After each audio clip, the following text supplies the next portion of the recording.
I'm not sure what I want to talk about, but I just wanted to do a video. I did a video before about Trump and why I'm disappointed with him and stuff like that, but I didn't really like it, and that happens sometimes. You know, like I'll record a whole video and I'll just think I don't want to put that out there. It's not interesting or whatever. Although you could argue any of these aren't interesting, but I'm just saying, like, my personal, standard or whatever.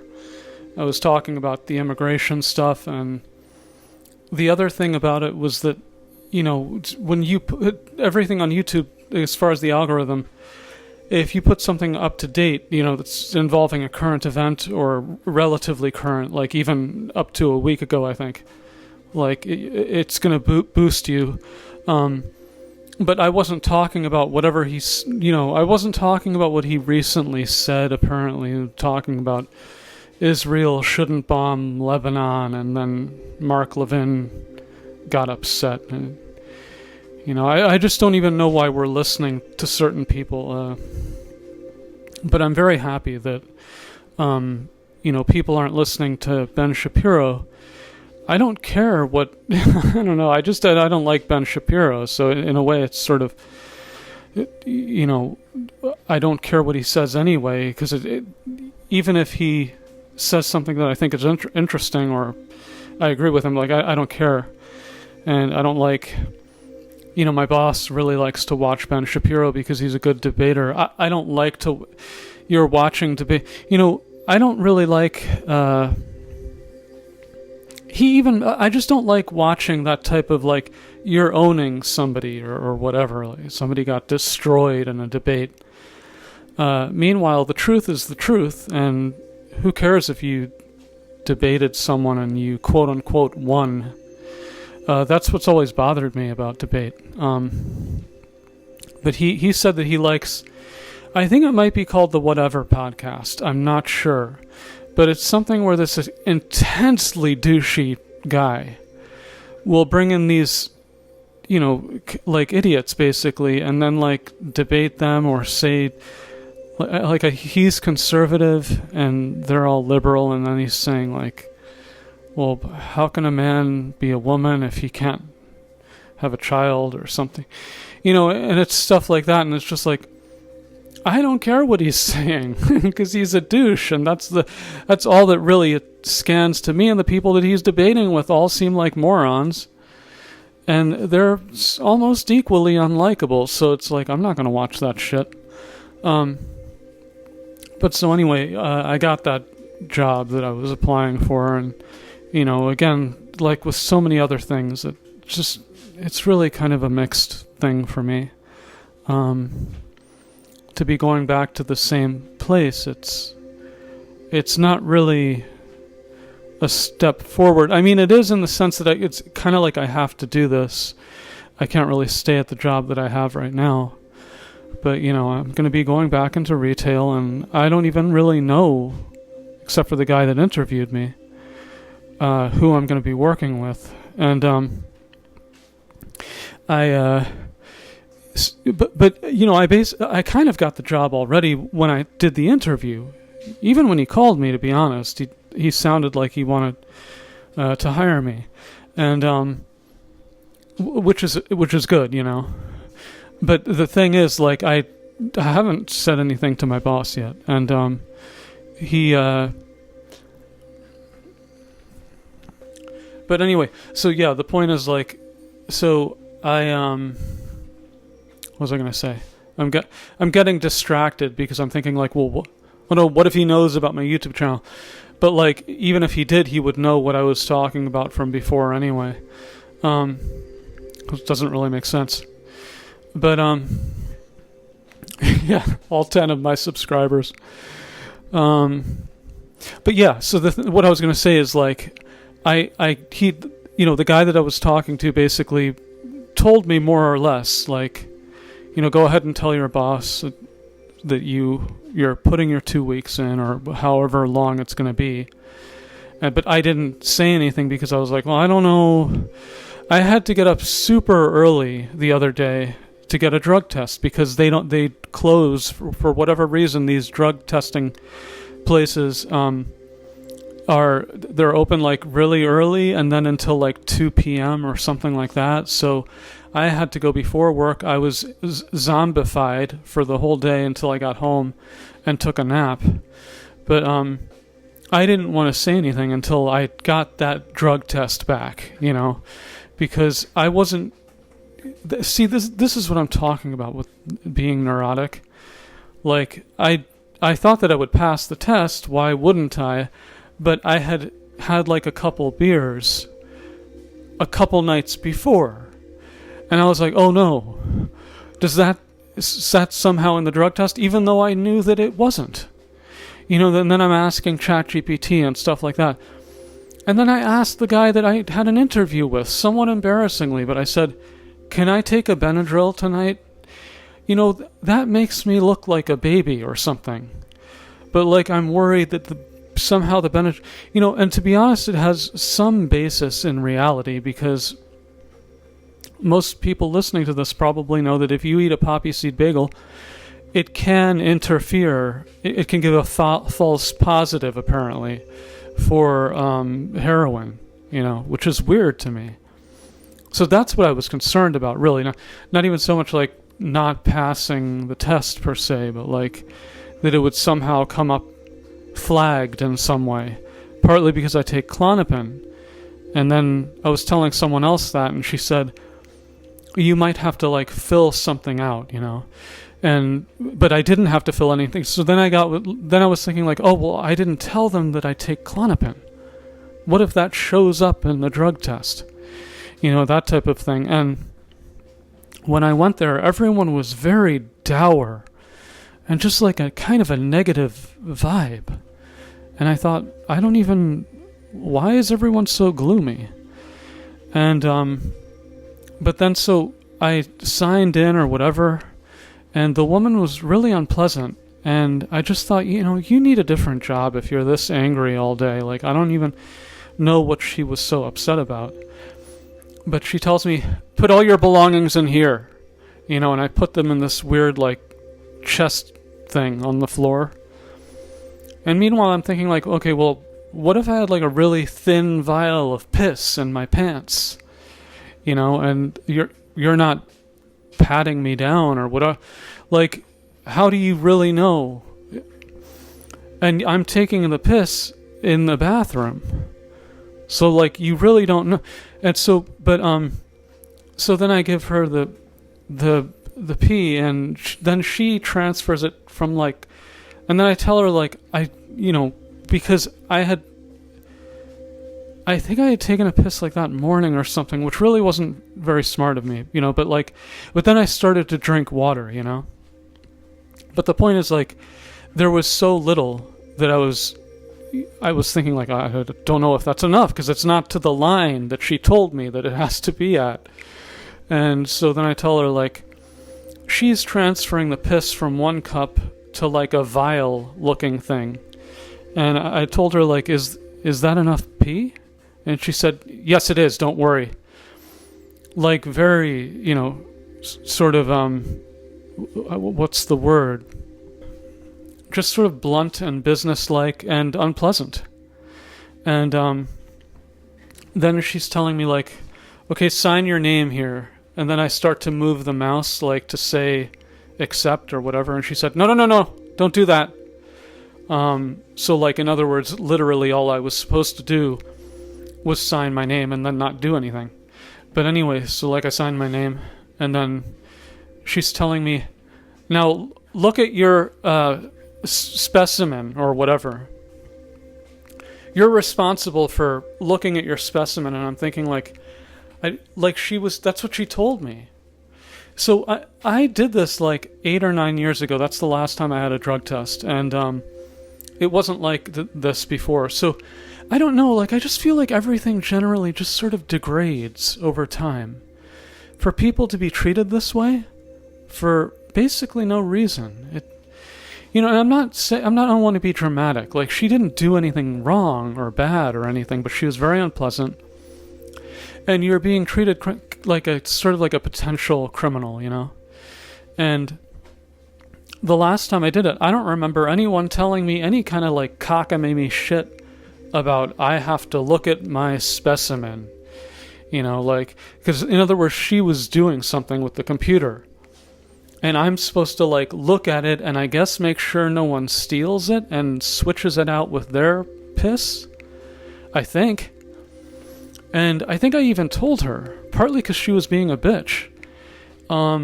She said, "You're responsible to know where your sample is."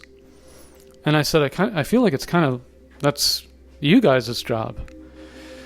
But anyway, so that was the way that went, and so that was just a very weird experience to give again, like here's the thing. It's supposed to be very strict, and that's the vibe, and the whole reason behind that is because people, especially like people in sports or whatever, or maybe all kinds of people, I don't know who's taking these drug tests, but people will try to cheat by having a clean sample and then switching it out or whatever. So like, but like I said, like she didn't check my pockets. She just said put everything in the chest or whatever.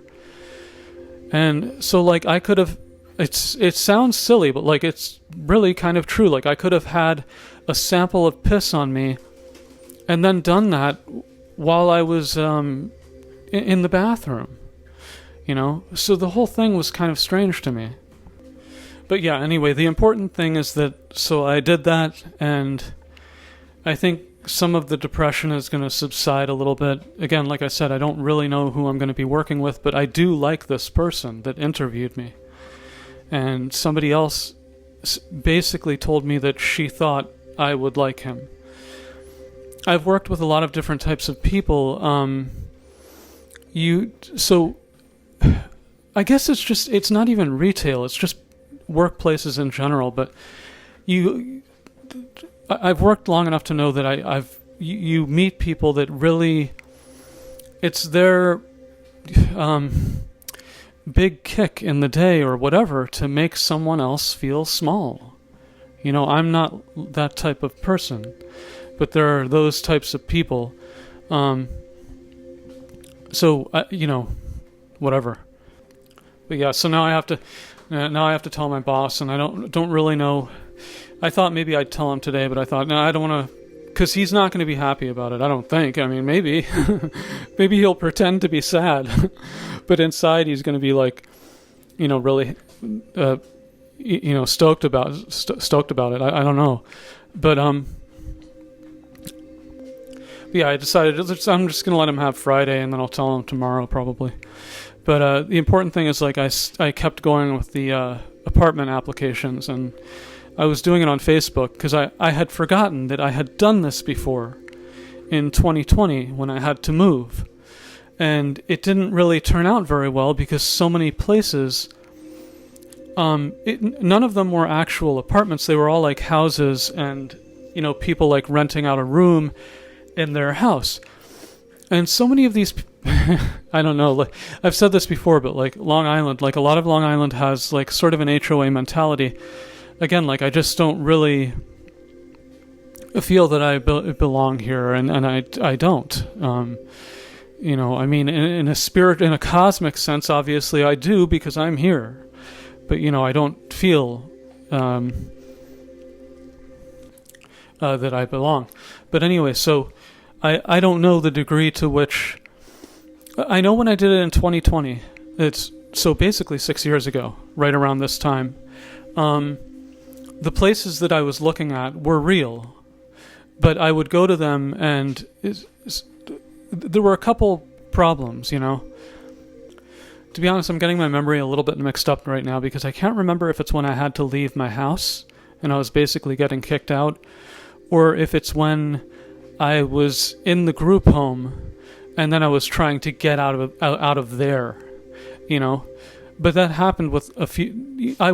So I'd look on Facebook, and there would be real places. So I know that some of these apartment listings are bogus, but it's actually kind of difficult for me to tell, partly because I haven't really done this before.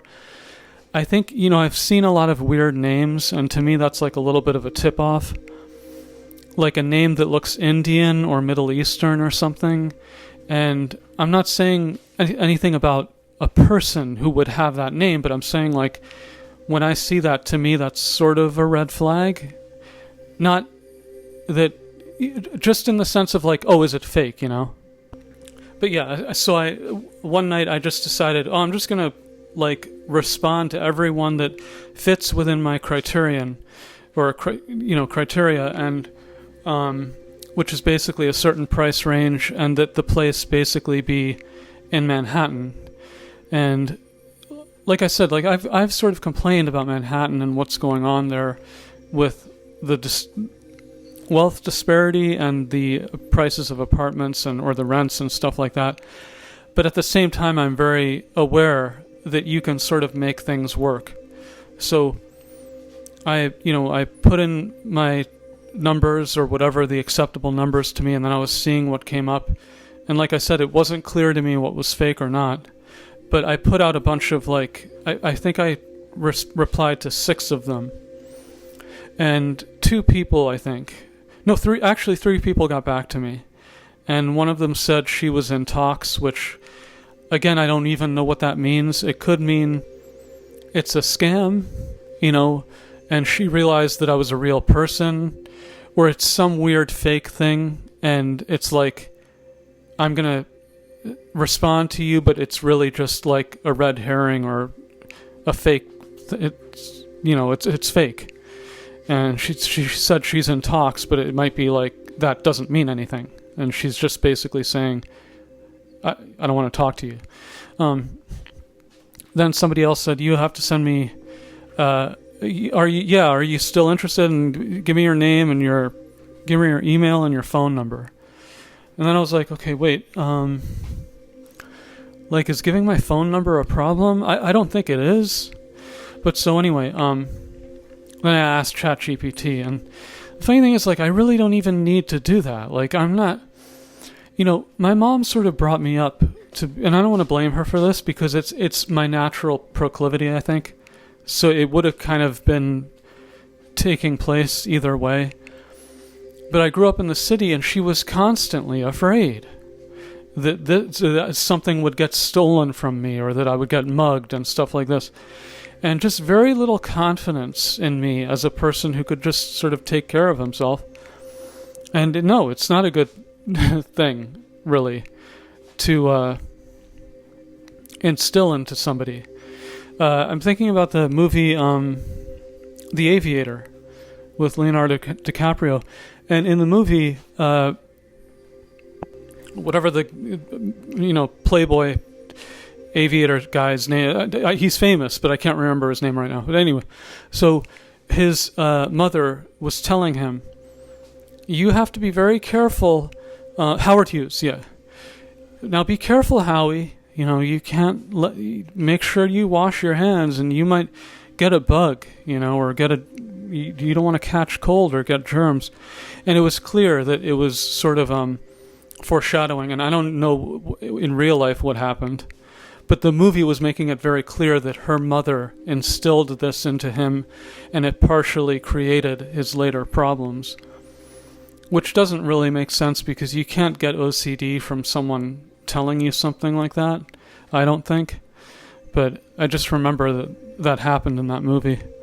But so anyway, yeah, I gave the number and whatever, so we'll see what happens with that.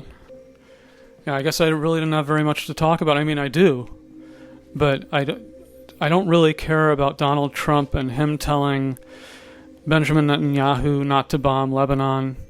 It's like I'm supposed to think that's some sort of based take after, they're practically like butt-fucking each other. They're so close. And he's telling people, he's like, oh, he's a great guy and stuff like that. And, again,